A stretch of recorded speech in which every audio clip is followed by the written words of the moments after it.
Friends, இந்த வீடியோவில் உங்களோட கோட்டக் மஹேந்திரா பேங்க் அக்கௌண்ட்டுக்கு ஏடிஎம் மிஷின் மூலமாக ஏடிஎம் கார்டு இல்லாமல் எப்படி வந்து மணி டெபாசிட் பண்ணுறது அப்படிங்கிறத பார்க்க போகிறோம். ஸோ ஏடிஎம் மிஷின் போனதுமே கீழே கார்ட்லெஸ் ட்ரான்சாக்ஷன் அப்படின்ட்டு இருக்கும். அதை கிளிக் பண்ணுங்கள். கிளிக் பண்ண உடனே பார்த்தீங்கன்னா டெபாசிட் கேஷ் அப்படிங்கிற ஃபர்ஸ்ட் ஆப்ஷன் இருக்கும்.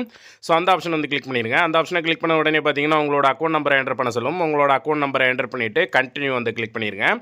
கண்டினியூ கிளிக் பண்ண உடனே பார்த்தீங்கன்னா நெக்ஸ்ட்டில் திரும்பவும் உங்களோட அக்கௌண்ட் நம்பரை வந்து என்டர் பண்ண சொல்லும். திரும்பவும் கரெக்டாக உங்களோட அக்கௌண்ட் நம்பரை என்டர் பண்ணிவிட்டு கண்டினியூ அப்படிங்கிற அந்த ஆப்ஷனை வந்து கிளிக் பண்ணிடுங்க. அந்த ஆப்ஷனை கிளிக் பண்ண உடனே பார்த்தீங்கன்னா உங்களோட அக்கௌண்ட்டில் இருக்க நேம் வந்து டிஸ்ப்ளே ஆகும். ஸோ கரெக்ட் தானே செக் பண்ணி பார்த்துட்டு கன்ஃபார்ம் வந்து கிளிக் பண்ணிடுங்க. கிளிக் பண்ண உடனே பார்த்தீங்கன்னா இன்ஸ்ட்ரக்ஷன், ஸோ எந்த மாதிரி நீங்கள் வந்து டெபாசிட் பண்ணணும் அப்படிங்கிற டீட்டெயிலாம் வரும்.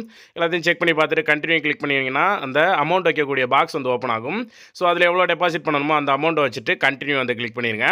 கண்டினியூ கிளிக் பண்ண உடனே பார்த்தீங்கன்னா நீங்கள் எவ்வளோ அமௌண்ட் வச்சுருக்கீங்க அப்படிங்கிறத வேலிடேட் பண்ண ஆரம்பிக்கும். வேலிடேட் பண்ணிவிட்டு நீங்கள் எவ்வளோ அமௌண்ட் வச்சுருக்கீங்க அப்படிங்கிறத வந்து டிஸ்பிளேல காட்டும். கரெக்டாக அப்படிங்கிறத செக் பண்ணி பார்த்துட்டு டெபாசிட் கேஷ் அப்படிங்கிறத வந்து கிளிக் பண்ணிங்கன்னா வித்தின் செகண்ட்லேயே உங்கள் அக்கௌண்ட்டில் வந்து இந்த மாதிரி மணி டெபாசிட் வந்து ஆயிரும்.